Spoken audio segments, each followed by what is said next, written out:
Hey, what's going on, everybody? Salute to everybody. Welcome back to another edition of the Morning After Show. You got your OG right here, KQKC, and also you got the young G. Yes, sir, Knockout Boxing 86 TV. What's going on, Knockout? How you feel, man? Not much, OG. How you doing? I'm doing good. I'm ready to talk this boxing. Ready for these Cowboys to get this W this afternoon. You know what I'm saying? I'm ready, baby. Okay. I'm ready to talk this boxing, man. How you doing? Man, I'm doing all right, man. And yesterday, it turned out better than I thought it would on the fights, that I saw. And one thing about it is, Amo and Hitchins. I mean, they really surprised me. They really did. They really surprised me. They stepped it up. And this is, we'll talk about it. We'll talk about it. All right. Okay. Let's you all in the building first before we get Yes, into sir. uh, Yes, sir, um, man. the boxing talk. All right. So, all right, we got no other than Drewy Hines is in here. All right, we got Ray Patterson here. What's going on, RP? What's happening? All right, we got Marquis in here. What's going on, Marquis? Mike Masick is up in here. Reggie Milliken is up in here. We got Todd Swindell in here. We got Brian King Falcone is up in here. Wow, wow, wow. Look at Sweet Tea. She really got up before 12 noon. Look at her. She must really, really want to hear KQ and knockout boxing. Wow, wow, wow. All right. Big Block, what's happening with you, baby? Yes, sir. Salute to your savage boy. It's in here. And we got Menace G is up in here. What's going on, Menace? How you feel?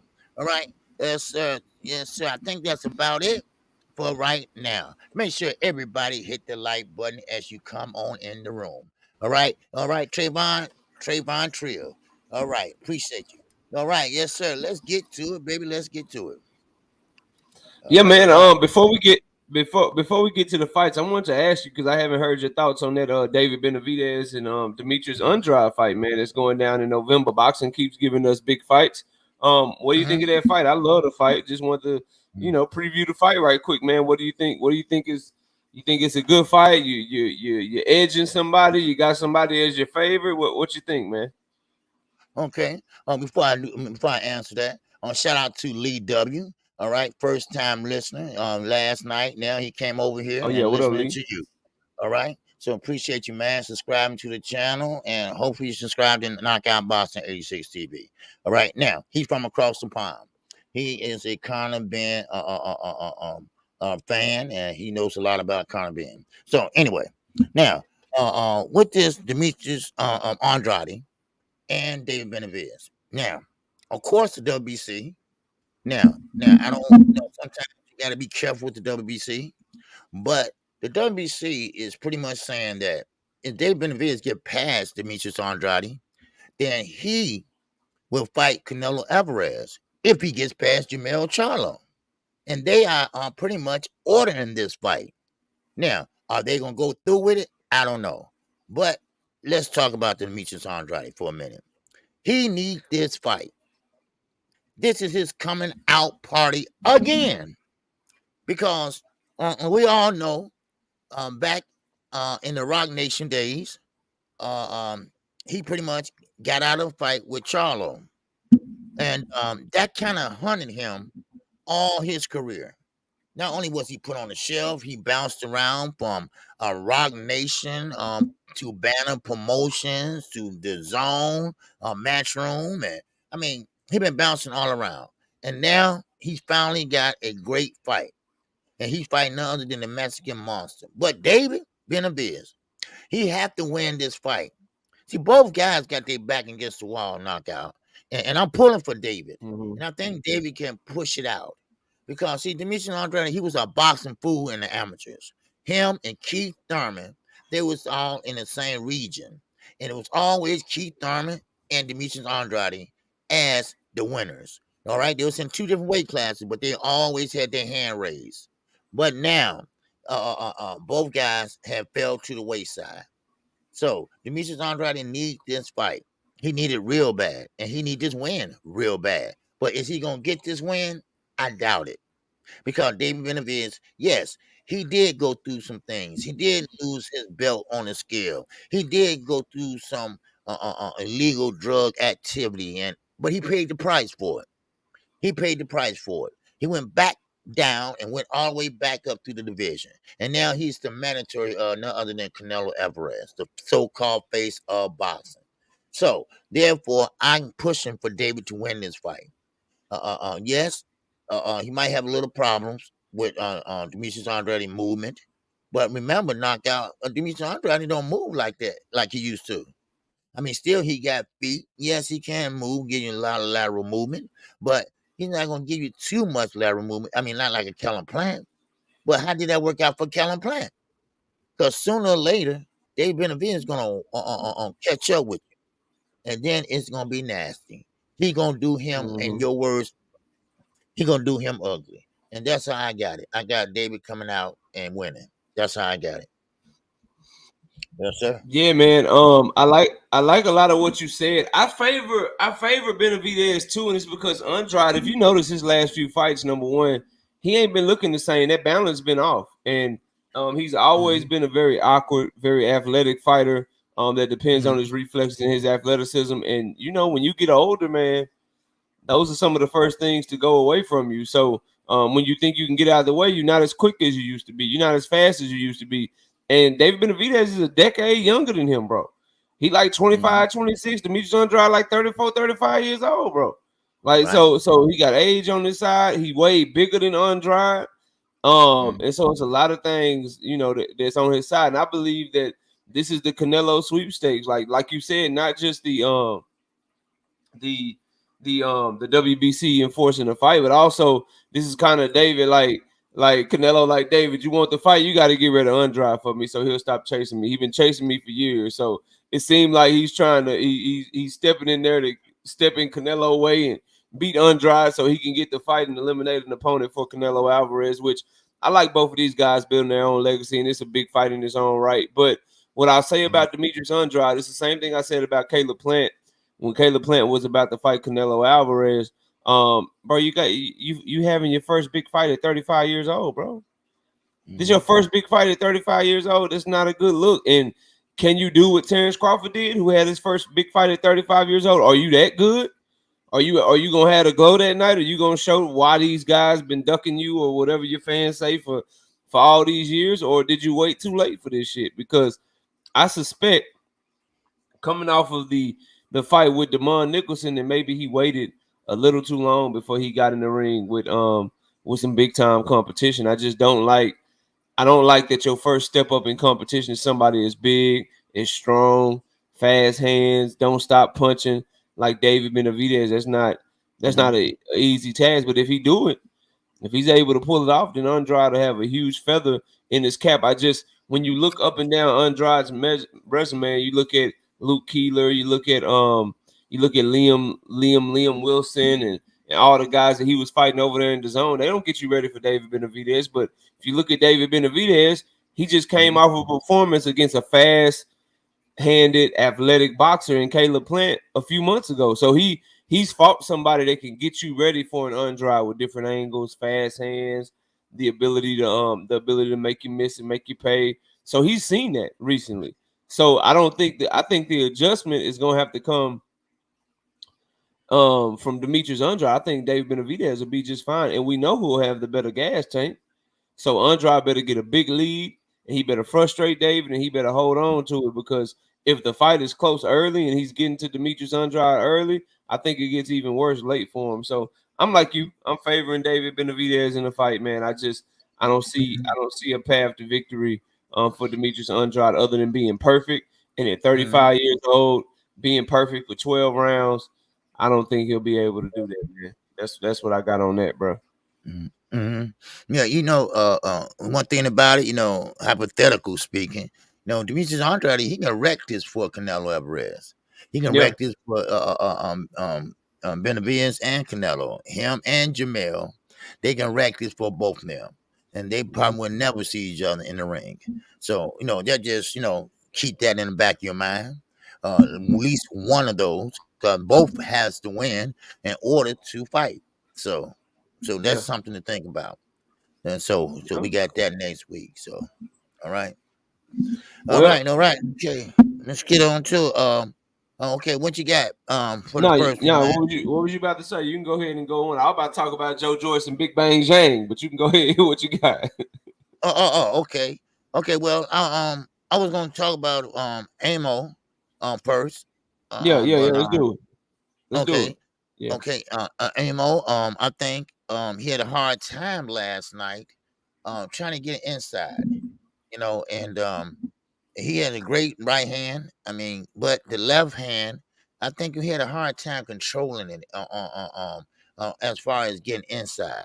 Now he was using that jab very well. I mean, the jab was it was on point, but he jumps in a lot, and it's unnecessary, and that's the thing I don't like. But I mean, he's learning. I know he's learning and he's young and but he's gonna have to do a little bit better, because the young man he was fighting last night, Steve Rose, he was a veteran. He was a veteran, and he was hitting him with everything but the kitchen sink. So I respect Amo and Steve Rose. He didn't come to lie down. He didn't come to lie down at all. And now remember, Steve Rose is older. Shit, And he 39 years old. He's Shit, he right, old. exactly. Right, he's the same age as Joyce. So I mean, he came in there and he stood there and he, like I tell everybody, how do you beat a southpaw? If you're a conventional fighter, with the straight right, and that's what Rose did. And Rose did everything right. See, one thing about it, experience is the best teacher. Okay. And that's one thing about veterans. They know how to survive.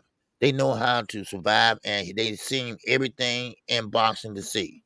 So I mean, hey, but Amo, he dealt with it. He dealt with it. He got in, he got out. He saw on the repetitions hitting behind the head and things like that, fighting on the inside, trying to get inside with the left hand. But still in all, I don't think he used his jab like he should have. But he got the win. That's the given. But still, I would like to see him do a little bit better. I think I would like to see him do a little bit better, especially on the inside and on the outside. Work that jab, work that right jab, and keep it pumping. Then come down with the 1-2.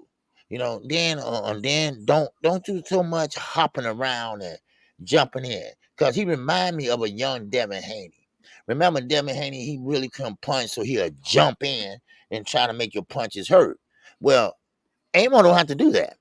Okay, he don't have to do that because he has power, and he was jumping in with the left hand unnecessarily. So but I mean, shout out to Amo for that win, but I would like to see him do a little bit better. But then again, what can I ask for? I mean, you find a 39-year-old Steve Rose, like I told everyone last night. I seen him fight basically when he started at Showtime, Showbox, a stream, and he was, man, that guy. He was that guy at that time. Matter of fact, he was that guy after that too. But when you get knocked out sometimes, and when you get a loss and 1 or 2 or 3, that kind of like shake you up a little bit. And Yeah. sometimes you need to, but some people can come back, and some people just can't. So, but yeah, that's what I was talking about. What you think about it? All right, Man, he been regressing. He looked real good for a few fights there. When he was under, I think he needs to get back with Kevin Cunningham, man. He was with Cunningham. He was getting better. He was becoming more patient. He was staying behind his jab with those long ass arms, and he was wrecking dudes, man. He was doing dudes dirty, but he left Kevin Cunningham because he couldn't stay disciplined. Because we all know Kevin Cunningham is a no nonsense trainer, and now he's right, back with his team that he was with before Kevin Cunningham. He left his team because he wasn't getting better, and went to Kevin Cunningham and started getting better, but he couldn't take the military type structure. So now he's back with his old team and he's regressing again. Like you said, you jumping in, you got a 6-inch arm reach advantage, bro. Why you jumping in? Why aren't you fighting behind your jab? You have a 78-inch arm reach advantage. That heavyweights have Wow. 78-inch arms, and his arms are 78 inches, bro. He's prototypical, should be a problem boxing at range, but he relies too much on being athletic and being fast and being flashy when he don't have to. And Rose was able to pick him off some. Now, I will Yep. give Ammo the credit of look like he got a solid chin, bro. Look like he can take a good punch because he got caught a couple times, and I never saw him look like he was hurt one time. But you can see the athleticism there with the uppercuts. You can see the power there. He was knocking Rose halfway across the ring sometimes, but setting up that power off the jab is going to be key for him moving forward. And until he can get behind his jab, he's just going to be an athletic fighter at 160 pounds, and I don't think it's going to be able to be world champion, but he got world champion talent. It's time for him to get his mind right and time for him to really dedicate himself to the skills. He need to get back over there to the it's 78 D1. You can go look at it, bro. It's 78. He gonna have to get with a trainer that's gonna bring that out of him, though. He gonna have to get with a trainer that's gonna bring that out of him because it's so much talent inside of there. He just you can when you watch him fight, you can, and I said this when I broke the fight down and did the prediction. It's so much talent inside there, but you can just tell it's something missing. I don't know if it's mentally, I don't know if it's mindset, I don't know if it's lack of dog. It's just something missing because when I watch Ammo, you can't tell me that if he stayed behind his jab, use his fundamentals, set his shots up better. I think he could have got Steve Rose up out of there, man. I think he could have got him up out of there, but he just didn't. You had the right game plan, and he didn't box to his strengths, in my opinion, man. Yeah. Okay. Yeah, that's how I see it. So, Ricky Cooper in the super chat, he said, "Knockout." Not to take you off topic, but I believe Tank is close to fighting Thurman. I hope not.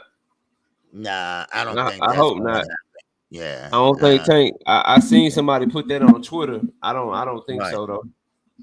I don't think so. I don't. That's not the fight I want. They But since you wanted to talk about it and we just got done with that fight, so I was gonna bring this up anyway. So Calvin Ford came out, OG, and he said this, man. He said something big is coming for Tank next. He says right now something big is coming. I can tell you that. It's quiet for a reason. They're trying to seal the deal. It's going to make the world turn. That's what he said on the Rise podcast. They asked him what's going on with Tank, what he got coming next. And he said something big. And it's quiet for a reason. They working behind the scenes. They negotiating with somebody to seal the deal.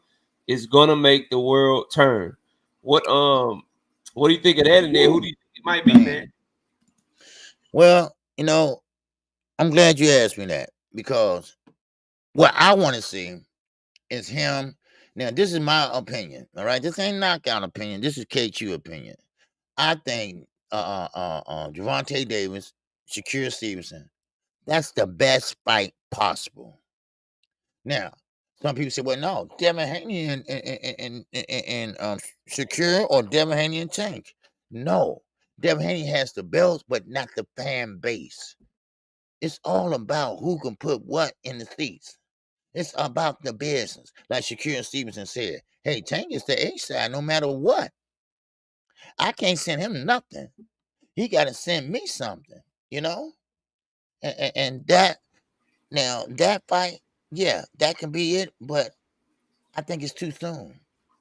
Because I think both of these guys can make a lot of money if they just wait, maybe, and let it marinate a little bit. So, no, I don't think that's it. Now, Devin Haney, that's not it either, because that's out the question. Because, see, Haney is going up to 140. Now, of course, we know how Bill is, so he might tell you he going to 140, he going 154. I don't know, but still, Haney, that's not it. So I'm looking at Frank Martin. Frank Martin might be the one that might want to fill in and fight Tank to prove a point. I think Frank Martin want to prove a point that he's not a duck. I think he want to prove a point that, hey, look, I didn't duck Shakur. All right, so I'm looking at him, and then remember, 135, you got a lot of good fighters down there. But if you talking about gonna be huge, Calvin Ford, then let's see how huge it is, because Frank Martin, they both are in house. That's an easy fight to make. And they both at 135. So nobody had to have no catch weight or nothing like that, and so that'd be a good fight to make, especially right now. Now, would you rather lose to the best fighter at 135, or would you rather lose to or Joe Blow or somebody? So, so that's how I see it. AD Solo, what's happening? All right. So that's how I see it. I see them fighting. I can't think of no one else at 135. You Yeah. know, that makes Yeah. sense. Okay, that makes sense. Well, he said huge and it's gonna make the world turn. So if it's huge, I don't think Eastside Pitbull Cruz is huge. I don't No. think Frank Martin is huge. I don't think Gary Russell Jr. is huge. Oh, So if it's gonna Eastside Pitbull Cruz and make my eyes roll, like it won't make the world turn, make me roll my eyes at that shit. So I'm not. I hope it's not that. I think that takes that off of the board. don't Um, roll your eyes. Don't roll your eyes. Don't roll your yeah, eyes. yeah, it make your eyes roll, bro. It make your eyes roll and shit. If it's fucking if it's goddamn Eastside Pitbull Crew. But the main thing that I think it is, man, or if I'm paying attention to who's being quiet, PBC been doing ESPN a lot of favors, man. They've been doing ESPN a lot of favors, and maybe it's time that ESPN is returning the favor to them because they done sent Cool Boy over there to get his ass whooped by Monster anyway. They Yep. was about to send. They was about to send. What's the guy name? They were about to send Frank Martin over there to get his ass whooped by Shakur Stevenson, but Frank Martin pulled out of that fight. They sending Edwin De Los Santos over there to fight Shakur Right. Stevenson. Yeah. So Yeah. I don't think it can be Shakur because Shakur is already fighting in November and he won't be ready to fight fast enough for when Tank ready to fight. So that takes him off the board. I think the only name left. They said Bob Abrams said something big, something really big is coming for Teofimo Lopez. Tank Davis side has said that they would like to make the Teofimo Lopez fight. And usually when they say they're trying to make fights, they go make those fights. So as a Tank fan, and more importantly, as a boxing fan, that would be the fight that I would hope for because it'd be the best fight at 140 pounds. And as much as Tank said, a couple years ago when he fought Barrios, that 140 he didn't want to go back up. Well, it's been like a couple years now. All of the big fights, that's where they going, except for Shakur. Like it's a lot of big fights at 140 for you.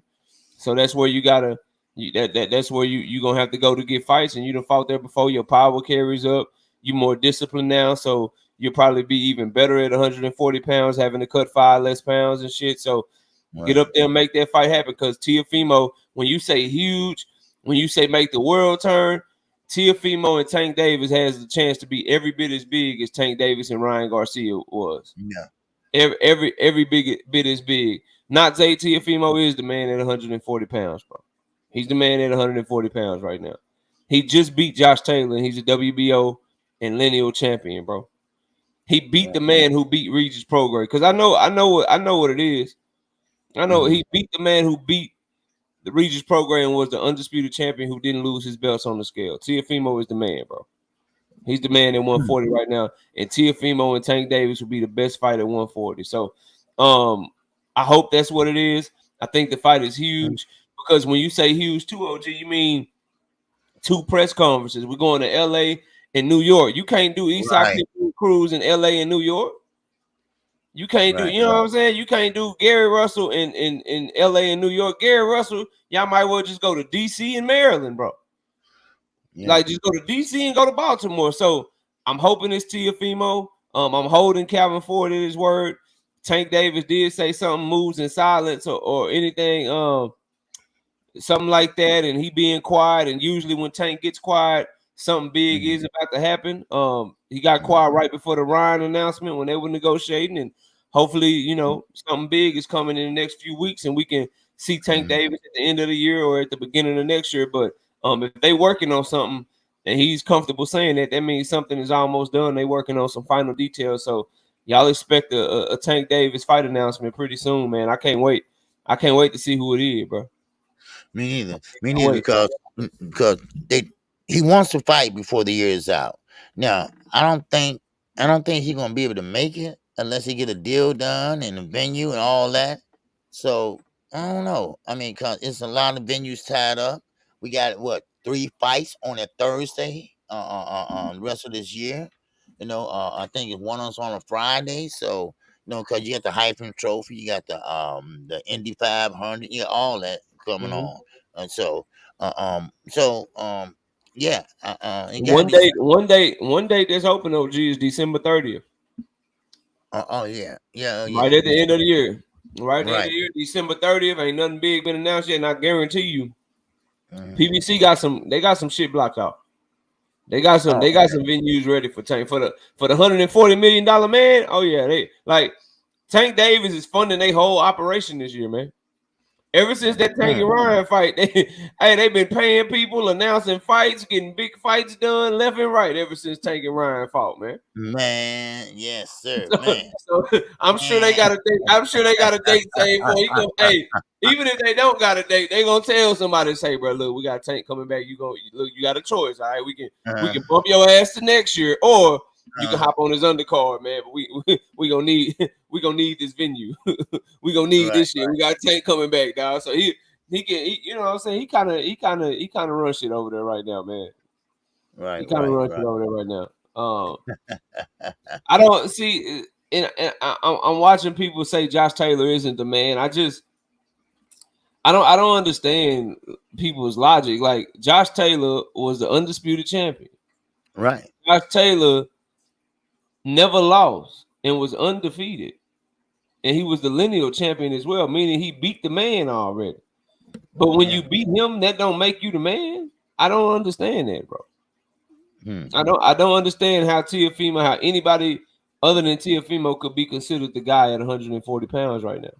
I don't understand it. Right. I don't get that. But that's all I got on that, man. Man, I can't wait to see who that is, though. They got me looking now. Yeah, because I tell you what, if Calvin Ford on some cap, if he said all that and then they come out with some bullshit announcement, people gonna be on his head and people gonna be criticizing that shit, man. So, you gotta. If you say some shit like that, people take it serious. You talking about the whole world gonna turn. It's something big.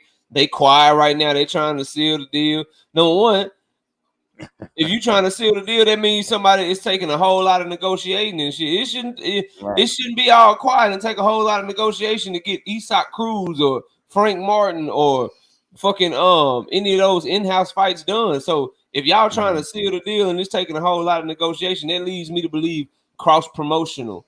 You know what I'm saying? Something where somebody's really negotiating heavy to get something done. Oh, and another name that I don't want it to be. Don't tell me something huge is coming and then it's Williams Zepeda, bro. Don't do that to me. So let's take him off the list too. It got to be the only realistic name where it's something big and it's worth a quote like that is Teofimo Lopez. Anything else, we can't condone it, man. We not with that, bro. But that's all I got on it, man. What's the next fight? What's the next fight? Yeah, Zepeda called out. Zepeda called out Tank too. He did. Yeah, he did. But OG, I don't mean no disrespect, but OG, I'm not trying to watch Tank fight somebody else where they need a translator, man. Right. I want them to be hey, man, KQ, I need him to be able to get up on that stage and talk noise to each other, man. Yeah. Fired up. Yeah, man. Come on. Yeah. Cause you're gonna be trying to go live the next day, and all you're gonna be like is, well, Pitbull said this and Tank said that, and then it's gonna be over with. You ain't gonna have nothing to talk about. Because they ain't gonna understand each other. People are gonna say something, and then Tank gonna be like, "What he say?" Tank gonna say something. People are gonna be like, "What he say?" And it's gonna be a translator there. Nah, bro, we don't need him up there with nobody where you get your shit off secondhand knowledge, dog. We need up there with somebody. I need to see what Teofimo Senior and Calvin Ford going head to head look like, man. I need to hear Teofimo Lopez up there talking crazy, man. Maybe he should get a machine. Maybe he should get a machine like Canelo. I want a sandwich. I want a sandwich. Yeah. I got a sandwich. Oh man, that's so funny, man. Damn, you're right, man. Oh man, you don't want to see that shit. You want to see somebody. I need to be. I need to right, be entertained, bro. I need to be entertained, man. Cause see, they got me. I'm gonna tell y'all right now, bro. And some people may not like this. They got me last time with all that respectful shit. I'm like, okay, yeah, Earl and Bud is all respectful and shit. That's cool, cause I right, know the fight gonna be great.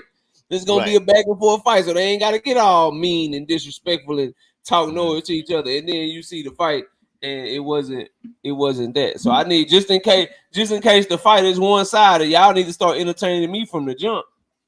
Yeah, yeah, yeah. Just in case it's a one sided ass whooping, I need to be entertained from the jump. From the very Mhm. first time y'all talk to each other, I need to be entertained, man. Yep, yeah, yeah. What's the All next right. fight you got, OG? What else we got, man? Let's the ladies. Okay, yeah. My Chicago sister, Jessica McCaskill. They end up with a draw. Now, I know everybody's gonna say, "Well, KQ, that's your girl, and that's your hometown girl," this and that, and but she lost that fight. I'm Mm-hmm. sorry, I had her losing that fight. What's her name? What was her last name? Sandy Ryan.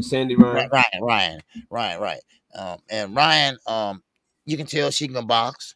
You can tell she's very fundamentally sound. You can tell she's very defensive responsible. McCaskill was she was just winging her shots, and she was throwing her jab, if you want to call that a jab, from her knee. And I just didn't like the way she looked. I mean, sure, you had the look as the main look, but you kept pushing, you kept uh, putting your head down, and of course, they she they what is it? Ryan could have caught you with an uppercut all day long, and then you land on the ropes and you trying to roll with the punches, but you're not rolling with them because you're getting hit with them. So Ryan did a great job coming back with counter punches. So now I will say this though, McCaskill did land some good shots, knockout. She did land Yeah. some good shots, but see the thing about it is she didn't mean to. You see, she didn't mean to. You know, She was they just just throwing them, huh? She She just was throwing just them, yeah. throwing them, and they landed. And of course she was marking up Ryan, but Ryan, I think she was the fundamental fighter, and she was going to the body. And I saw McCaskill take a big body shot right below the breast, right there, and that hurts. And I know that hurts. And but she took it. She took it well. See, McCaskill went undisputed, and she's kind of stocky, but she's a front runner. All right, she's a front runner, but I mean, she did pretty good last night. But you can tell she was breathing out her mouth. Now, if that was the 3 minute rounds, I think she would have a difficult time.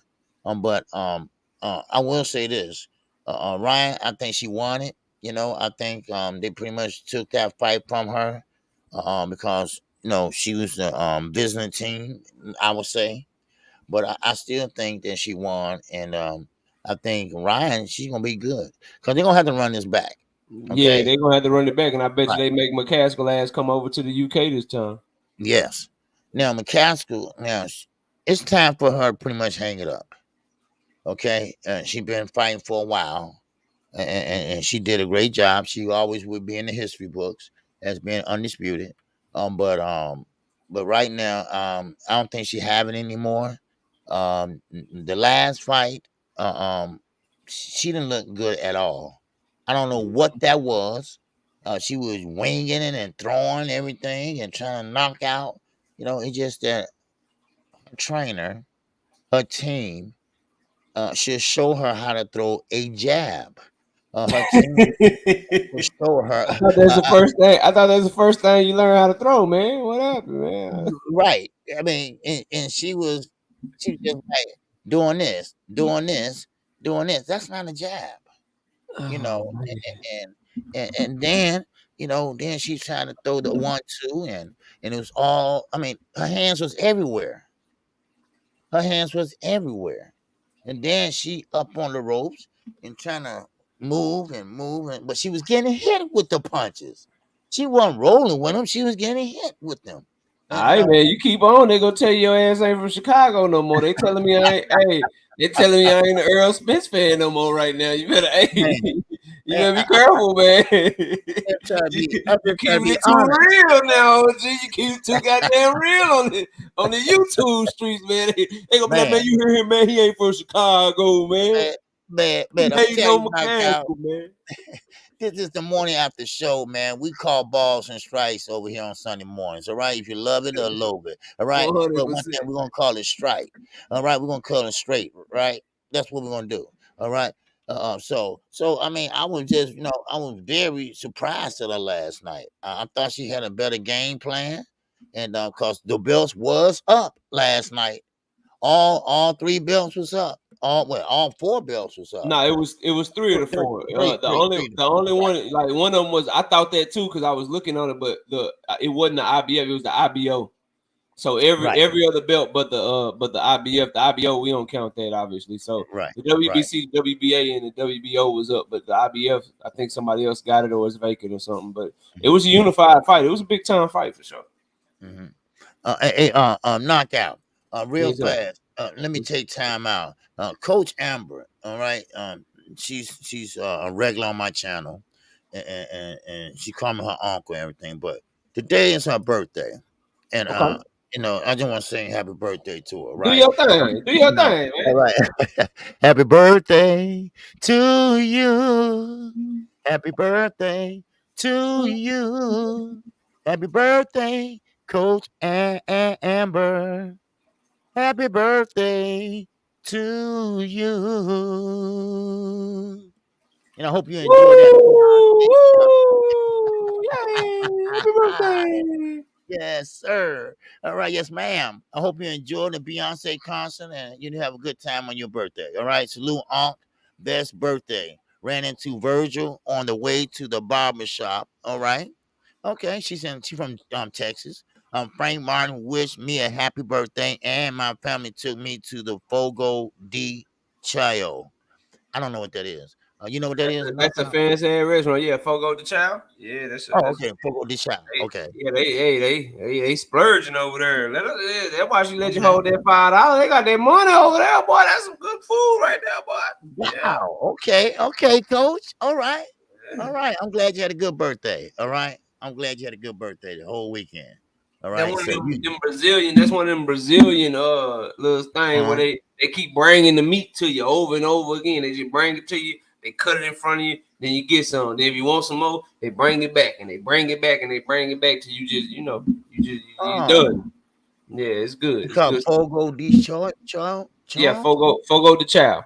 Yep. Fogo de Chao. I never heard of that. It must just be in Texas, huh? I don't know. I don't know. I know we have a couple here in Dallas. So okay. I think it may be nationwide, but I'm not sure. Don't quote me on that, man. I'm not sure. Okay. All right.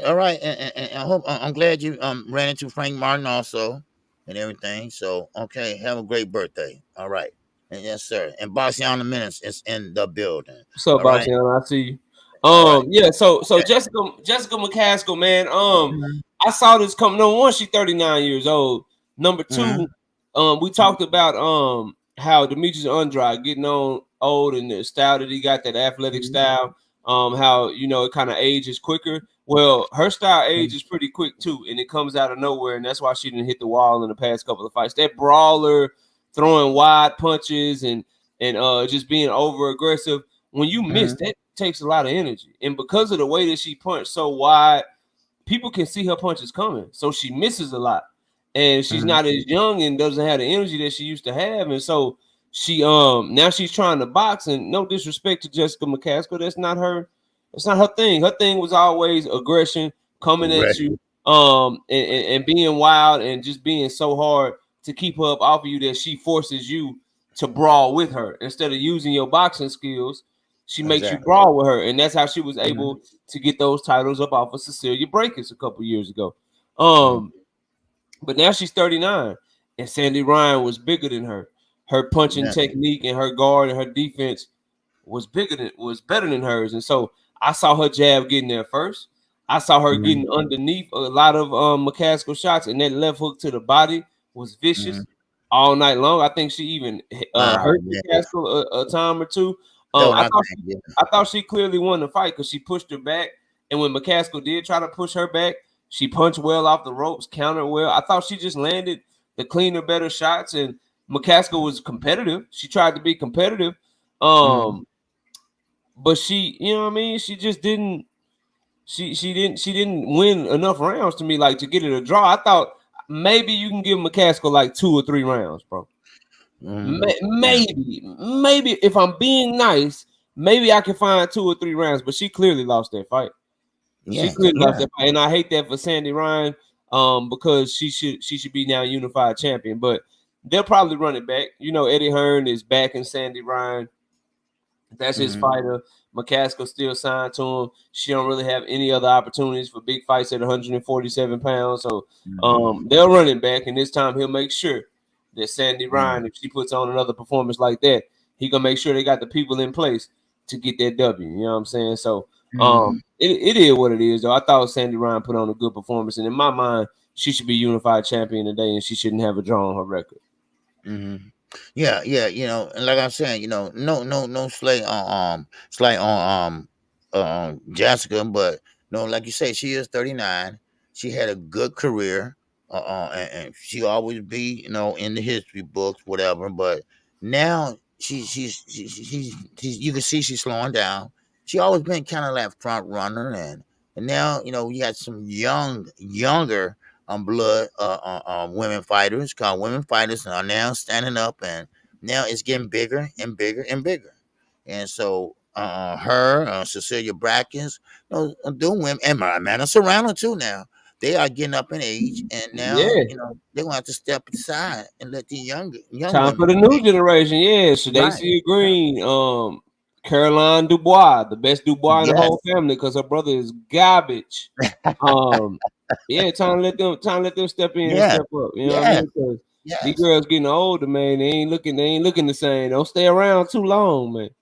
And you know what? And the thing about it is, I just get so pissed off when a lot of people don't support the women fighters.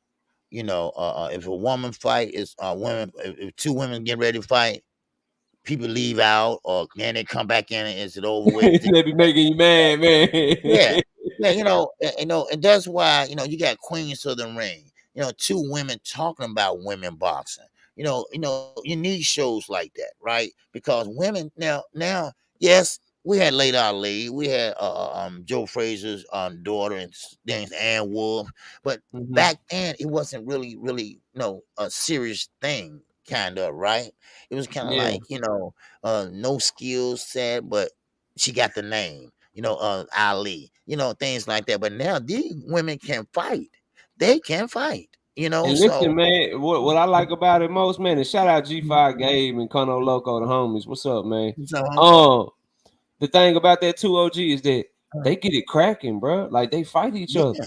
Yes. Like I ain't like listen, Amanda Serrano and Katie Taylor or Jessica McCaskill when she fought Chantel Cameron, bro. We can't even start a debate about them or argue about them going back and forth and shit, because they just get it cracking. They just get it popping. Meanwhile, on the man's side, shit, we gotta argue with these motherfuckers for like 4-5 years before they finally get in the ring with you. Boy, we gonna be talking about tanking Devin till 2027. Then they finally gonna get it popping. We're gonna be talking about Shakur and Devin till 2028. Then they finally get in the ring, bro. At least the women, they getting it cracking right now, bro. Right. So They're not. I like it. And when they start getting 3-minute rounds, you're gonna see more knockouts. You know, so I mean, I'm kind of excited because we got both sides of the sports now, and we had a good year of boxing so far. And I'm excited to see what happened in 2024. Yeah, I'm with that. I'm with that, man. I'm with that. So I want to bring up, because Boxion is in here and they did a great interview with Frank Martin yesterday. I want to bring that up in a minute, but before I do, man, Zhang and Big Bang Zhang and Joe Joyce, man, they had a fight earlier in the day. That shit only lasted about 9 minutes, man. What happened to Joe Joyce? He used to be a problem. Now he got a problem. He got to decide whether or not he's going to keep boxing, because it looked like his chin broke. Well, you know, listen, Joe Joyce, the juggernaut, the former Olympian, Yes, he was a problem at first. Why he was a problem? Because he wasn't fighting top-notch competition. All right. Sometimes when you're just starting out, they kind of handpick your fight. Build up that confidence. Build up your stamina, things like that. Then of course, Joyce is 39. Zane is 40. Now, both of these guys don't have nothing to lose, nothing at all to lose. But Zane is a little more experienced as far as fights he had been in. Joyce, I'm not saying he had a soft touch, but I make a joke the other day about, hey, he already sent his punches on Wednesday so he can get there by Saturday. One of them hoes he So, threw still ain't got there yet. you're right. And so I saw when I seen yesterday, even though I was calling the fight, I seen what Joyce was doing. He was focusing on that left hand. Because that left hand the one that closed that eye the first fight. And what he was doing is very hesitant about that left hand. He kept that right palm up there. He kept it up there because he didn't want to get hit with that straight left. But see, he forgot about the right. He forgot that you fight with two hands and not one. And that's when he kind of like slipped, and then Zane got it in. Now, I will say this. They did start off slow. It was kind of like battle of the jabs in the first round, kind of filling out. And then the second round, Joyce stepped it up a couple notch. He started pumping out that jab and pumping out that straight right and everything. But it was slow, but he still was pumping it out. But then Zane, he still bought his time. He still bought his time. Then he stepped on the gas in the next round. He stepped on the gas. But the thing about him and Joyce, his was landing. Joyce wasn't. All right. Joyce was busy, but he wasn't landing. But Zane, he was landing. He was you setting it up with the right hand. Everything comes behind the jab. And then the left hand started flying. Then the left hand started backing up Joyce, because Joyce was trying to find out how the punches are coming. But then he kept getting backed up. Then here comes Zane with the left hand. Joyce watching that left hand. The next thing you know, bam, here come the right, and the right caught Joyce right on the left cheek. Now, he went down, and I'm telling you right now, he literally went to sleep because he fell on his hands and he went to sleep. Then he woke up like this. And that referee, and the referee was in he was at the count 10, and he was out of there.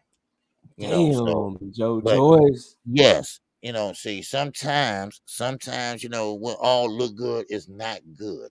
It doesn't matter how great you are, it's somewhere out there just a little bit better. And we are talking about two guys that's in basically 40 years old. Two guys and basically 40 years old. So where do they go from here, knockout? Because who's going to fight them? Now, of course, Joyce, he's pretty much confidence is gone. His confidence is You gone. could tell in that fight, because he Right. started out like you said. When I seen Joe Joyce come out and he was trying to be a defensive back-footed boxer and shot out, he about to get his ass whooped. That's not Right. Joe Joyce. I don't know who that is. Right. That's a totally different fighter. And I told people in my breakdown and prediction of the fight, bro, Joe Joyce about to be the next Adam Kalnacki, bro. He about to be just like that dude, Adam Kalnacki. Like, your face cannot be your defense, bro. Right. In the heavyweight division, because it's cool to take shots from Joseph Parker and Daniel Dubois, who turned out to be trash, and these guys you've been fighting and shit. But when you step up in competition and you fight one of these heavyweights that really can fight, that really can crack like you can crack, but he faster than you, his timing better than yours, his boxing skills is better than yours, boy, you gonna get your ass whipped, bro. And at the end of the day, Zhang's hands was faster than his. He was more skilled than Joe Joyce. And Joe Joyce was too goddamn, he just too slow, bro. I just hate I hate to just boil it down to that, but he was just too slow. He was trying, like when he got caught with that right hand, he threw his punch first. He threw his punch first. Zhang shit just got there quicker because his hands are just faster. You can't keep getting hit. Zhang is 6'7", 285 pounds, bro. Yes, sir. Keep getting it. And he got great technique and hand speed, and he hit hard. You can't keep getting hit by him, bro.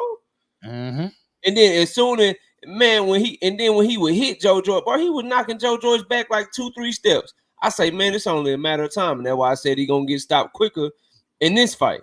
So, you know, that right hook, man, it landed flush, it landed right on the jaw, it put him to sleep. And unfortunately for me, you know, it's still some guys Joe Joyce will probably run through, and there's lower level guys, but he up there at the level he at, which is, you know, he fighting top 5, top 10 guys or whatever. Bro, you can't keep getting hit on like that.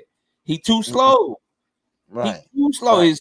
And it ain't just that his hands are slow. His head moves slow. His feet move slow. His whole body is in first gear, bro. Like, you know, the manual stick shift and shit when you used to drive back in the day. Right. His whole body is in first gear, like the whole time. And he's so easy to pick up on tendencies and shit. Man, them dudes to do something bad to him, man. He might need to leave this shit alone, man. He Olympian, silver medalist.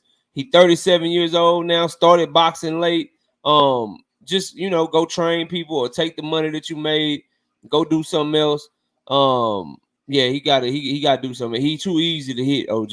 And we don't want to have him where he's Adam Kalinowski and he just getting beat on and shit. And now you start losing the people that you used to be way better than because you just keep getting hit on all the time, bro. It's just it's bad. Because, you know, the other thing is, you know, if he getting hit in the fights, bro, he getting hit in sparring too. Yeah. Like getting ready for the fight. Like, he not fast in sparring and then get slow in the fight. He that slow in sparring. So he probably getting hit on in sparring, and you come to the fight, you getting hit on and shit, man. Just leave that shit alone, man. Yeah. Just leave that shit alone. You too slow to be boxing, man. You too slow and too old to be boxing, bro. Yeah, because when Zhang threw the right hand and cocked him on his way down, this is how slow he is. On his way down, he put up his left hand to block the shot, right? But he went. Wait a minute. Are you saying he tried to block something he was already hit with? Yes. Right.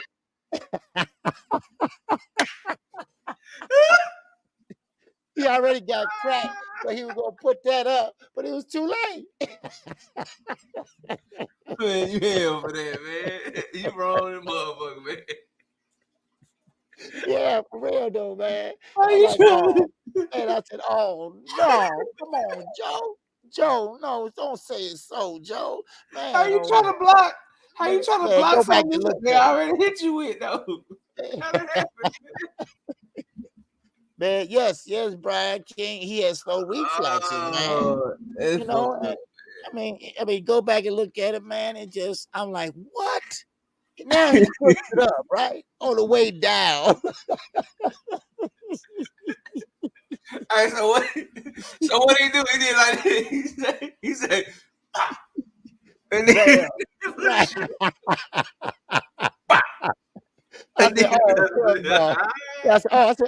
oh, hell no. Damn, Joe. Man. God damn, Joe, I man. thought he was gonna get up, but that's all she wrote, baby. I don't think he wanted to get up, man. So, you know, Joe, you good, Joe. You made it to the secondary. Nobody can take your secondary title that you had away from you, bro. You almost made it. You was the WBO interim heavyweight champion of the world, man. There's a lot of boxers that don't get to be that, man.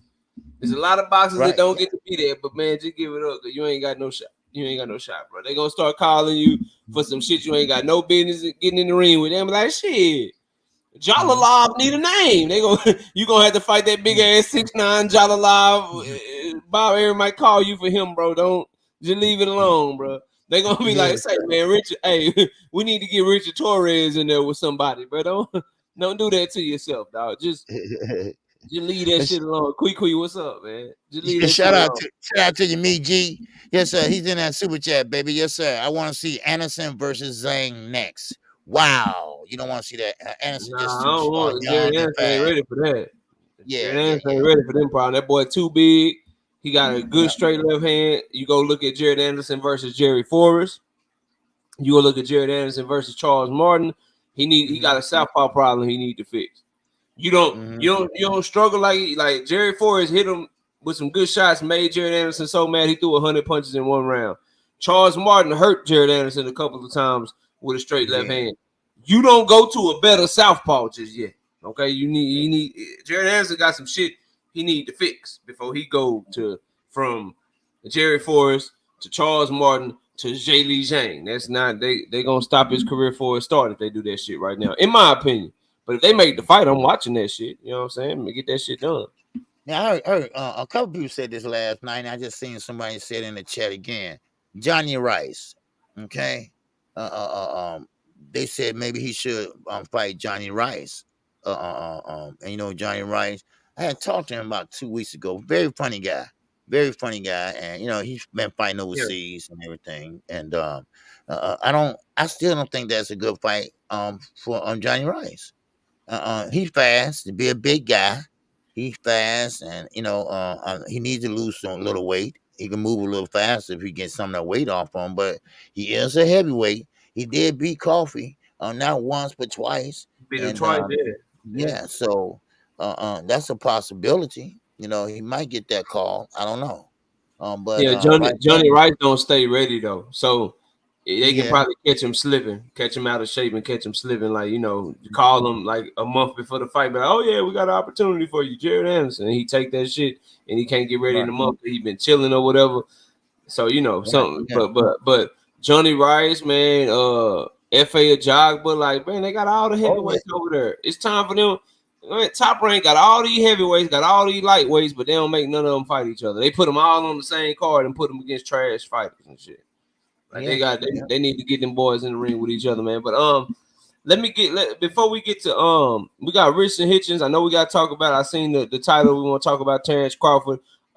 Did you have an opportunity, real quick? Did you have an opportunity to watch the Frank Martin interview that the Queens of the Ring did yesterday? No. She told me about it on the show, but I wasn't at home, and I was trying to get back for it. But I'm gonna go watch the replay. Okay, well we won't talk about it then because it makes no sense. Go ahead. No, I thought that so it's two sides to it, right?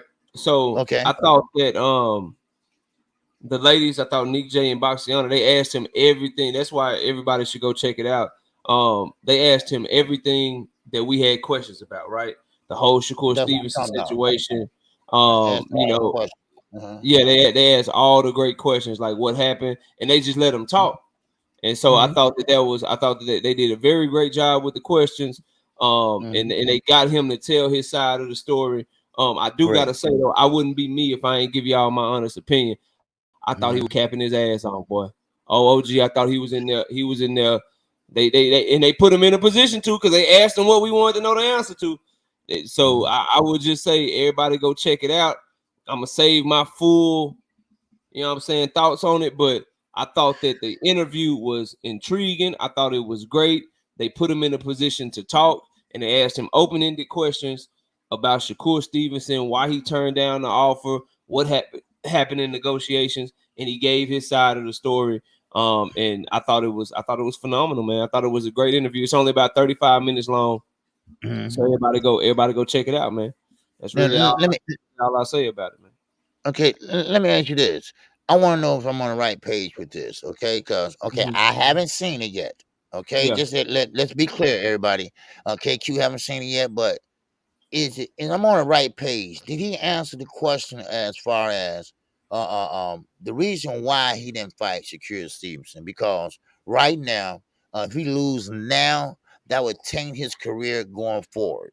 Now, of course, if he was in his career successful, making noise, a champion, whatever, then he would take it. Is he trying to build his name up, but he don't want to get a failure or a loss before he built his name up? Nah, man, it was because it was money.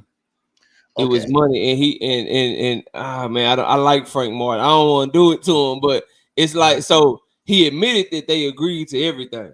So, but then when they sent that, but they never talked about money until Top Rank sent him the contract. That don't make sense to me. So he talked to it like they knew the fight date, they knew the venues, they knew everything. He agreed to all of that, but but then he says that they sent him the money, and when they sent him the contract, the money wasn't right.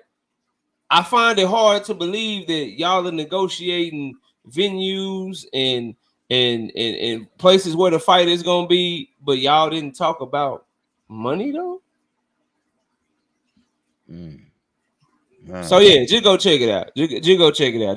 That's all I say about his answers right now. It is what it is. Like I don't like if you. That's one of the first things they talk about. They not gonna talk about venues and call off a purse bid and say that both sides agreed to the fight. They're not gonna do that.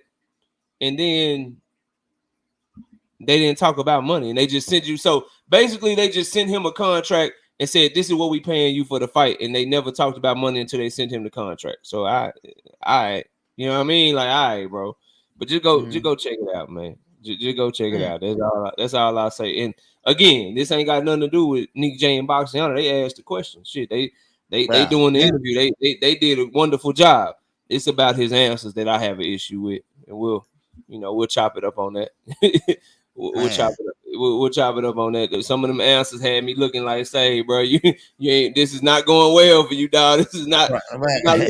Then he brought up some about some fake $8 million that Shakur Stevenson was supposedly offered to fight Devin and shit. Just a lot of shit like that, man. That you gotta listen to for yourself, so you don't take it out of context, man. Right. That's all I say. I was about to ask. I'm about to say, hey, listen, if Frank want more money, but you gotta do something in the sport of boxing, though. Listen. If he want more money, then they shouldn't have let the WBC know that they agreed. They should have just took it to purse bid. Right. If you want more money, why did you agree to the money at first? Like, I see what Boxiana and Jay Grant Jr. is saying, but the thing that gets it caught up, the thing that I just can't get over with Frank is he agreed to all the terms. So he agreed to the money, but what happened was after he agreed, and then he found out after agreeing, oh, this was Shakur getting, or oh, it's this much money. Nah, I need more money. Sorry, bro, you done already agreed. You done already let them know that y'all got everything worked out when they called off that purse bid. Now you're coming back, watching Shakur's pockets, like, oh, you getting that much? Right. Shit, well, I need this much for the fight. Sorry, bro. I don't get that. I know what he said, Boxiana, and I'm not, that's what he say. I find it hard to believe that they talk about the venue and the date, and then they'll just send him a contract with some money on it that they never talked about. Okay. Wow, interesting. I'm gonna have to go watch that. I think it was phenomenal. I think they did a great job on the interview. I just think Frank capping very, very hard. Yeah, very hard, bro. Very, very hard. Y'all know I'm me. Shit, I'm gonna tell y'all what I really think. I thought they did great. I think he capping his ass off, though. I really, really do. I really, really do. Right, just put them all together, right? Yeah, they did a great job, but he capping. Yeah, great job, boy. That boy over there, he's spinning some shit, boy. He trying to spin his ass off, man. This is so Richardson Hitchins, man. Wait. Richardson Hitchins put on a good performance, man. Wait a minute, knock out real fast. Now, I just want to ask just one question. Okay, now if Frank fights someone that we never heard of, all right, anybody else that we never heard of, or someone in Mexico or Sinaloa or somewhere, would that would he be looked at as a duck, or would they look at him and say, man, why you ain't fighting nobody? Or I mean, what you think? Or will he be just considered who he is right now? I can't say what what other people would say. What I would say is what I've been saying. The only way it's not a duck is if he pop out with a Tank Davis fight. Okay, it's the only way. In order for you to not be a duck, you need to be fighting somebody that's perceived to be better, or at least on the same level. If you pull out of that fight because you fighting Tank Davis, then shit, ain't nobody gonna say nothing. You getting more money, your name get bigger, even if you lose, all of that shit. But remember, it's a title opportunity that was his highest payday. That he agreed to. Right? It's not that it was a title opportunity, his highest payday, and he said, nah, this shit ain't right. Let's keep negotiating. It's a title opportunity, his highest payday that he agreed to and then bagged out. So if you agree to it and then bag out, boy, you better have something big up your sleeve. That's just me though. You know what I mean? It's like, so if it's Tank, then shit, he ain't no duck. Ain't nobody ducking Shakur to fight Tank. You know what I mean? Ain't nobody ducking Shakur to fight Tank. If you fighting Tank, can't nobody call that a duck because he's a great fighter and that's the cash cow. Right. So I wouldn't call it that. But if it is another tune-up, if it is somebody where we're like, damn, bro, you getting less money, it's not for a title, and we don't know who this dude is, then I mean, what are we supposed to do, bro? Right. What? Yeah. Oh, bring me back some queso. Yeah, all right. Have a good day at work. My bad, man. Go ahead. Go ahead. My daughter on the way to work, and she work at Uncle Julio. I need that delicious queso they got, bro. But go ahead, man. What else we got? You want to talk about? You want to talk about She work at where? It's a Mexican restaurant here in Dallas. Y'all don't have Chipotle down there?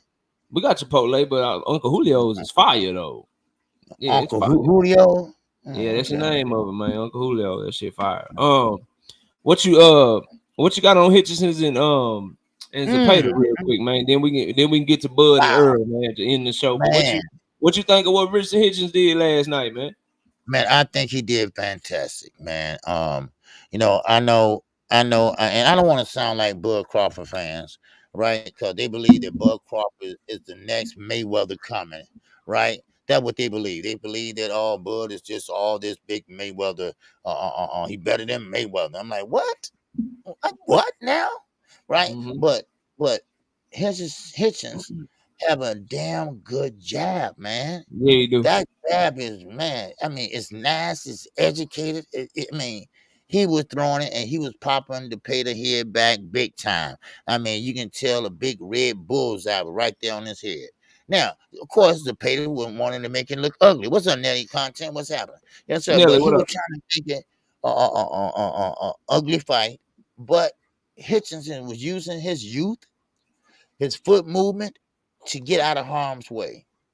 And then he bring it right back to the center of the ring where he can pretty much work the jab because he got right back on the jab. And then as the rounds went on, he started using the 1-2. He started working behind the jab. And then, of course, as the rounds went on, he started sitting down on the 1-2. Now, he was very, very ring IQ savvy last night. He knew where he was at all times of the fight. He knew how far he was. He knew he was in that corner. He knew what to do. He knew to jump out and clinch or put that stick back in his face. And now Zepeda was walking him down with the high guard. He still was walking him down. Hitchins pretty much moving to the right, move to the left, stop and fire. And I mean, he did a great damn job. And I'm like, wait, hold on. I mean, then Hitchins pretty much he went back to the jab. Yeah, of course, Zepeda. Now he's a smaller guy, but Zepeda said, listen, I want to prove something tonight. I want everybody to know I'm not that guy that always falls short of the big fights. Now, of course, Hitchins, he wasn't afraid. He wasn't scared, maybe nervous or something, but he stuck to his game plan. And that game plan was that jab. And he was jabbing. Now, of course, you got to fill out at the first round, kind of time your jab and right hand. And that's what he did. I mean, I can't really say what he did wrong, but I will say this. He should have stepped on the gas a little earlier. I think that's what he should have done. I think he could have got Zepeda out of there, but he was kind of like, and that comes with experience. If Floyd didn't have him in that dungeon all that time, and he would have allowed him to fight more, then I think it would have been better last night. Because activity is the best teacher, and so, but still in all, he weathered the storm last night, and I'm telling you, that storm was coming because Zepeda been in some fights. He been in some some big time. Man, that Baran check fight. Woo. Yes, man. Boy, go to war. The Regis fight. You going to war with Regis, eating Regis shot. You go to war with your ass, boy. Zepeda don't be playing. Right. That's what I'm saying. And that was what Zepeda was trying to do. Now, he kept a high guard. But see, this is the thing about it. That high guard wasn't a tight guard. It just was a high guard. And Hitchins put that jab right between it every time. And then, of course, the right hand, as you saw, knockout, when he threw the right hand, he didn't throw a straight right. He looped it. He looped it around the high guard, and then, and I'm talking about now he's showing hand speed. Then he went going to the hand speed. Now, first it was an educated jab, then the hand speed. He was on point, man. Then he was showing his foot speed. He knew how to get out of trouble. He knew how to bring it right back to the center of the ring, reset. And what he did last night, that's a great start. Now, he's not there yet, but he's on his way there. And if he stays in the gym, and one thing about it, you got to keep fighting better competition because that's going to make you great. And I can't really say what he did wrong. Only thing about it is he should have stepped on the gas. He could have got Zepeda out of there because Zepeda, I think he lost his will. I think that Hitchins broke his will down in round 9. Yeah, he did. He couldn't. Yeah, It's hard when you can't get to a mofo. You know what I mean? You can't get to right, him. He out jabbing you, out boxing you. Then every time you go to swing, right. he controlling the distance on you. That's hard to deal with. You can go ahead and catch that super chat. I'll get my breakdown in a second. Okay. Big Dog Willie, what's going on, baby? The winning team. Yeah, so he's saying Frank Martin capping like a mother, and Haney Colt was eating it up like he was speaking gospel. The Lord Bill Haney said that Shakir was ducking Frank. Okay, Big guy Big Willie Dog. ain't got no love for the Haneys, bro. I say, man, what happened to Amir Khan, man? What happened to Amir Khan, Yeah, how man? you go from Amir Khan to the Haneys, bro? I don't know if you love Amir Khan or you hate the Haneys, man. It's hard to tell, man. Shout out Big Dog Willie, man. But still in all, I think Hitchins did a great job, man, and on to the next one, man. On to the next one. Yeah. And keep in mind, knockout. This was a 10-round fight. This was a 10-round It fight. was a 12 round. That was I mean 12 12 round. round. I'm sorry, Yeah, 12-round fight. And remember, he he was sitting there Floyd Mayweather and wasn't doing a damn thing. Well, I think he fought 2 times, 3 times. That's it. So Floyd let him out of his contract, or did it expire? I don't know. But I'm glad. One thing I can say about Eddie, and I just want to touch on this real fast.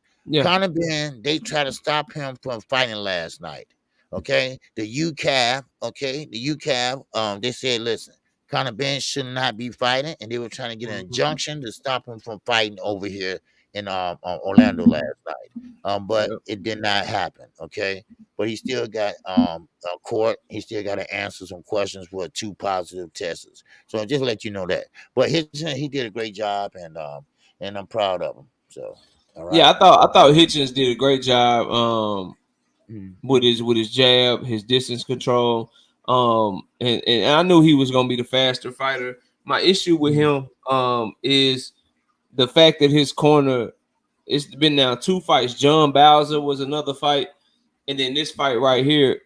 I don't want to say it's dog missing, maybe it's killer instinct, but bro, when you beating somebody so easily, you gotta step on the gas, bro. You gotta step on the gas. So I don't like that. And then he does kind of go straight back with his head up, but it's working so far for him because he has such good length and distance control against the guys that he's fighting.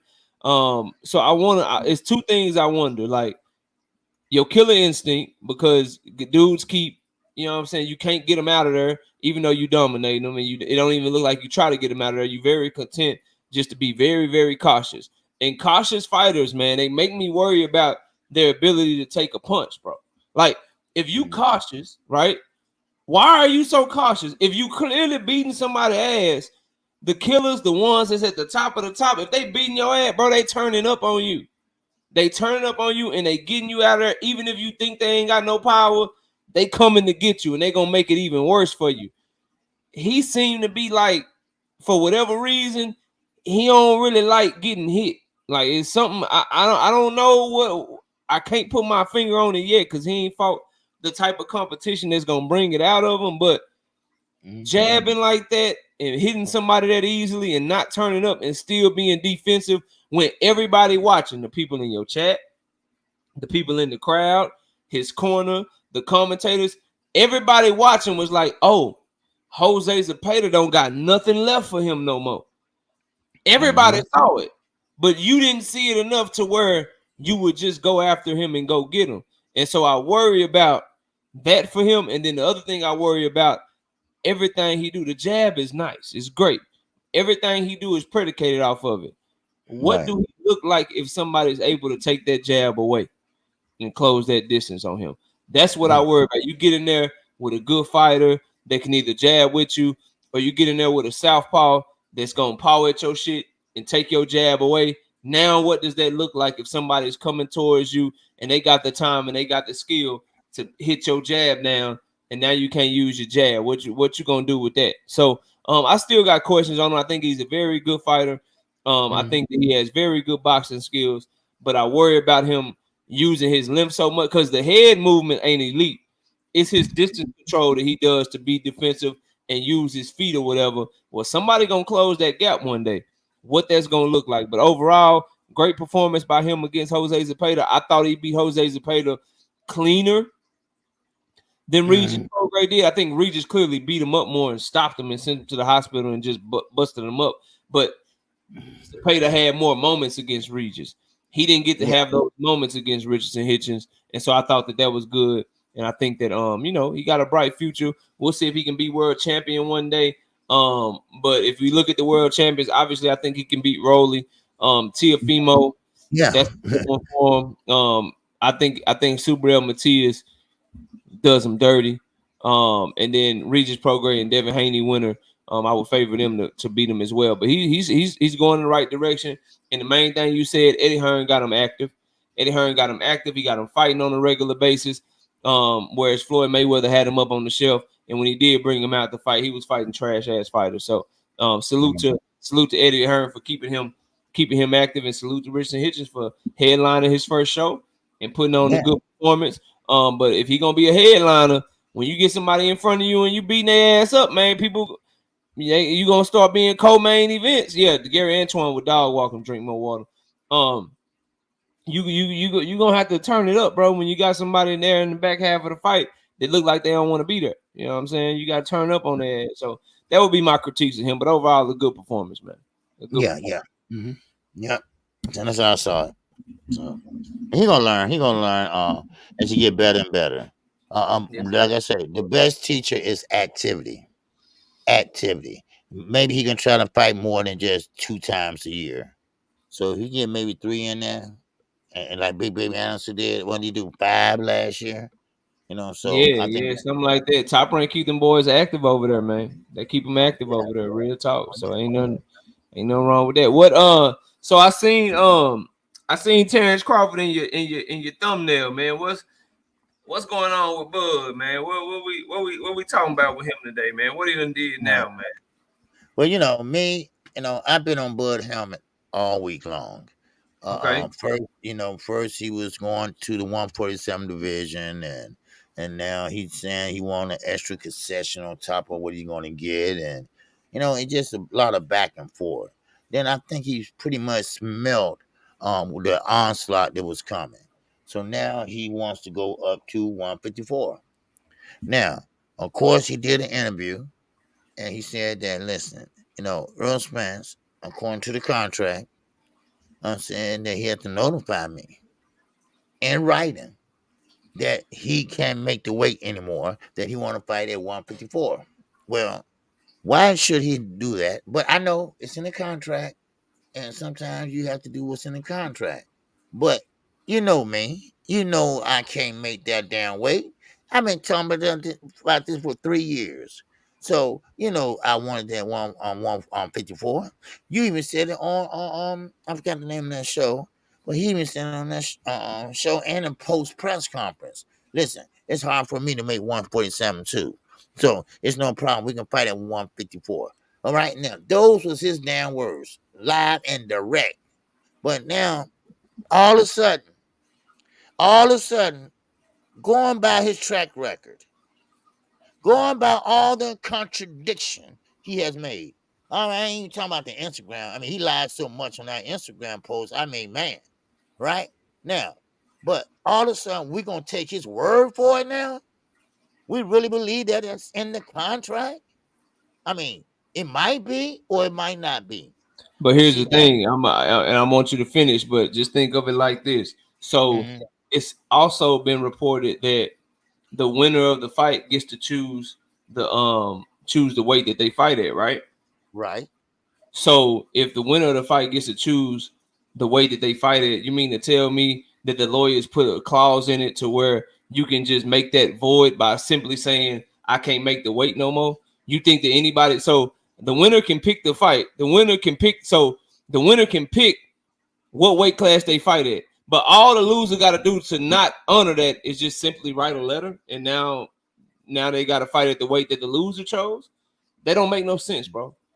That Right. makes no sense. So basically, so let's say Earl won the fight, OG. If Earl won the fight and was like, man, I ain't making 147 no more, we going 154. All Mm-hmm. Bud would have had to do is just simply write Earl a letter and say, I can't make 154. I need to fight at 147. And then Earl would have to do that. Mm-hmm. That don't make no sense, Right. bro. That's taking the winner being able to pick the weight class that takes it all the way out of play. Like he's saying shit to people that don't make no sense, and no one cares, bro. Like that Right. literally is going against that clause. You don't write up contracts that way, bro.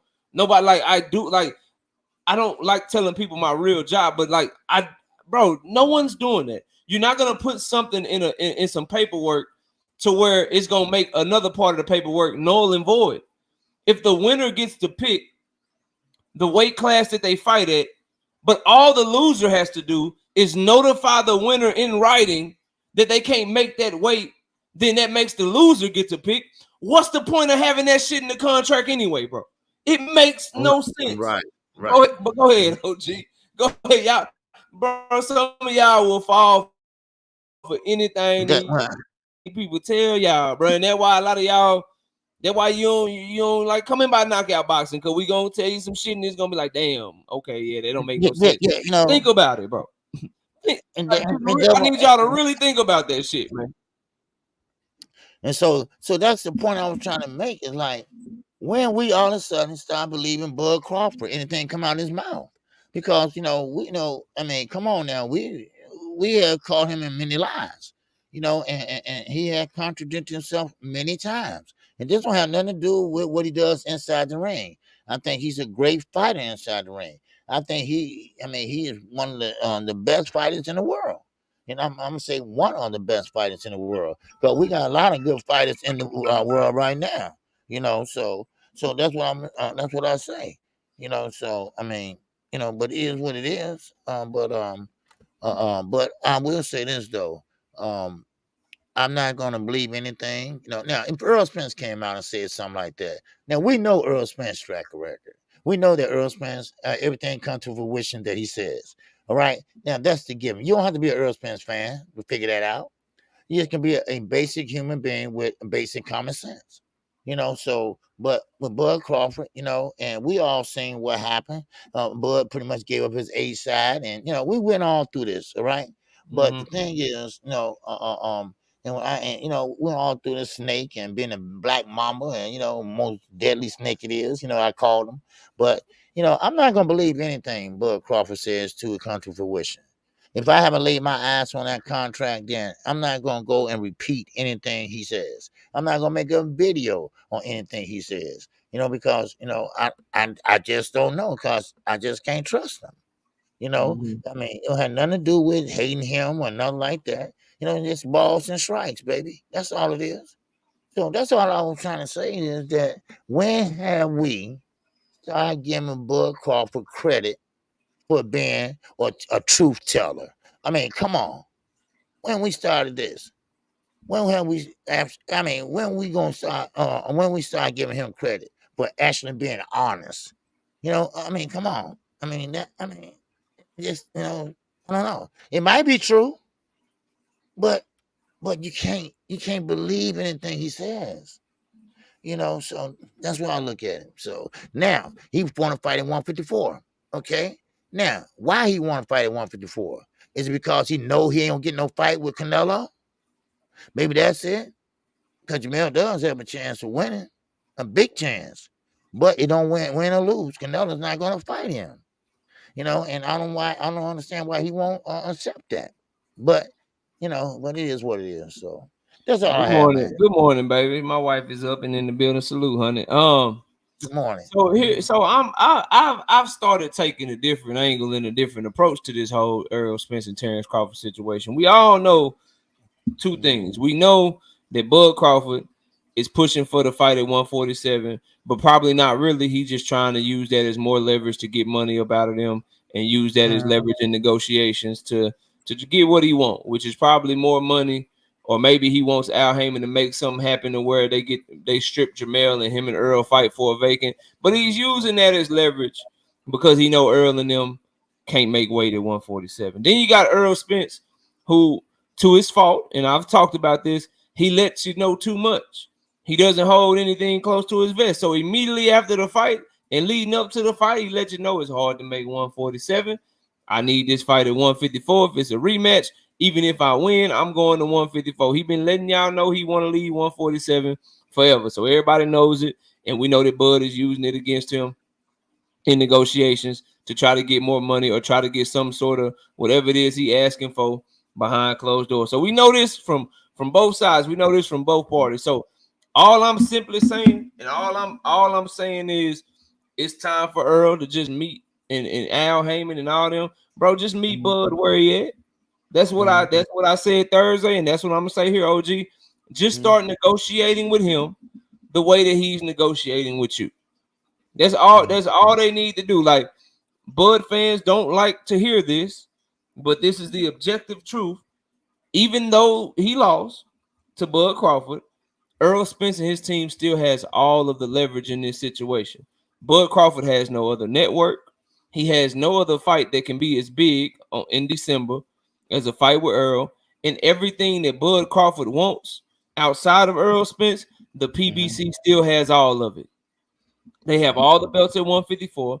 They run 160. They run 168. So if I'm them, and I just watched this man get 50-50 up off of me. I just watched him get a coin toss up off of me. I watched him pull away and fight David Avenesian in the middle of our negotiations.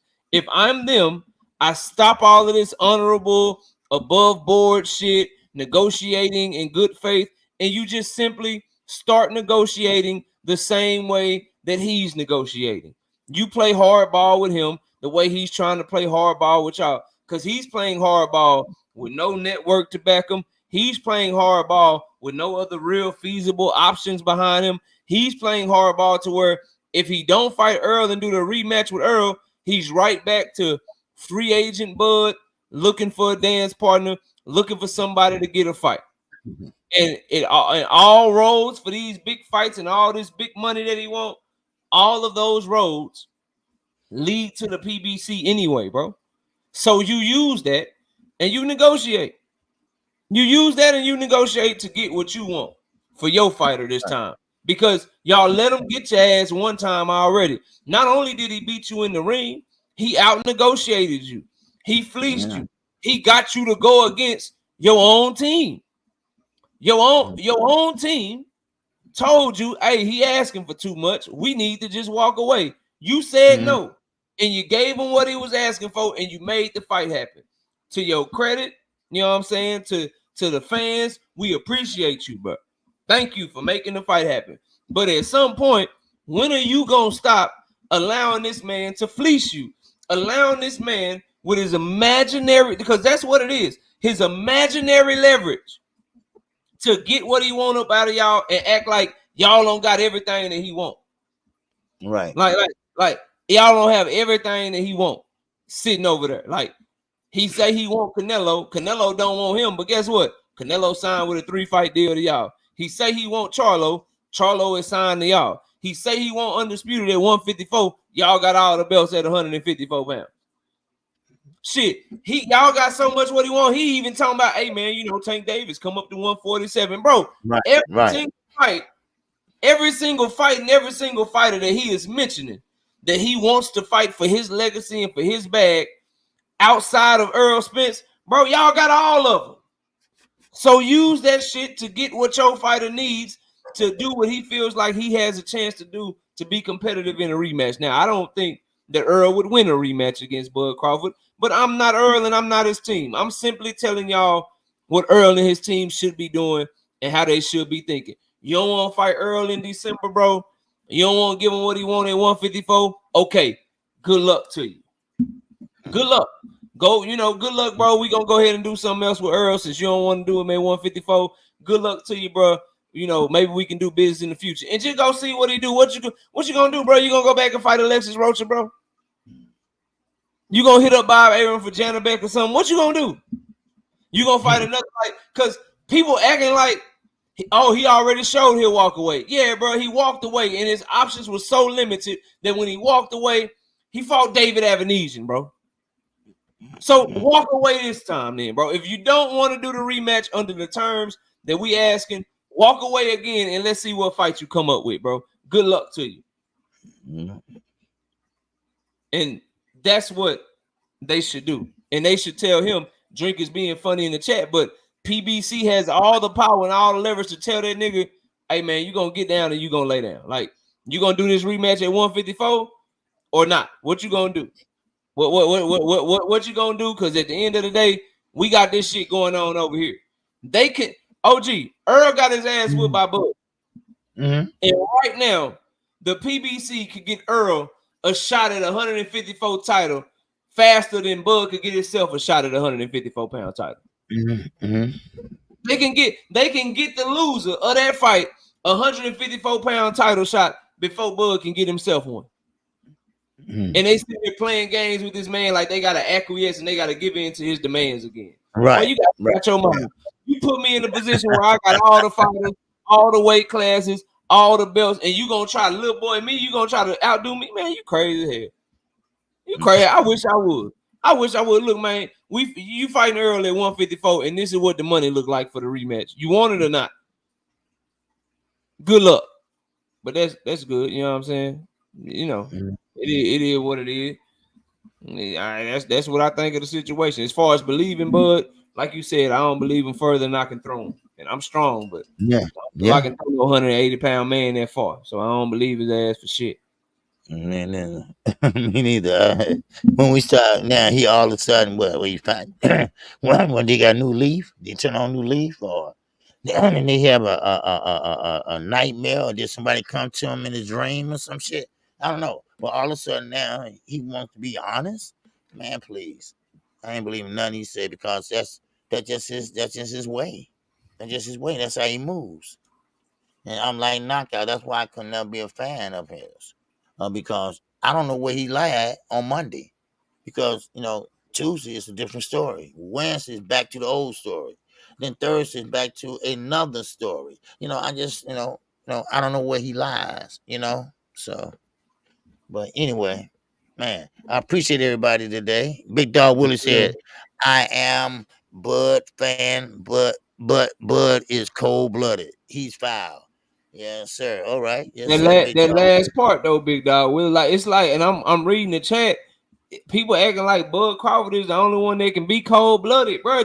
All I'm saying, get cold-blooded with his ass. Like, stop being so friendly to this dude, bro.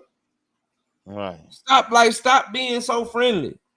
I like all that shit, man. Listen, you can't make weight no more. So if he don't want to fight you at 154, then just move on. Both of y'all move on and let's see who get the bigger fight. Cause y'all acting like, but like you the face of boxing, right? So if you can't get the fight with Earl, then you should be able to go make another big fight. Have at it. Good luck to you. But the reason that y'all are pushing against me is because y'all know that man can't go get, like, who he gonna go get? What big fight he gonna get other than dealing with Earl people, bro? Y'all better wake up, man. Y'all better wake up, bro. You know what I'm saying? So it is what it is, bro. Y'all, I ain't got nothing else. OG, great show, great calls yesterday, and Cowboys about to continue their road to the Super Bowl today, man. That's all I got. All right, yes, sir. All right, if you haven't subscribed to KQKC Boxing Network and Knockout Boxing 86 TV, make sure you do. All right, we live every Sunday at 9:00 a.m. Central Standard Time. And I appreciate everybody that came in today. Thank you for sharing your Sunday mornings with us. And right now, have a great day, and we will catch you on the next one. All Yes, right. sir. So Yes, sir. I will Appreciate be y'all, man. live. Yes, sir. I appreciate you all. All right. We live this week. Okay. Be looking out for your notifications. All right. And with that, I'm out of here. Knockout. You have a great day. You too, Enjoy your OG. football game. And I'll talk to you all later. All right. Yes, sir. Peace out. All right. Peace.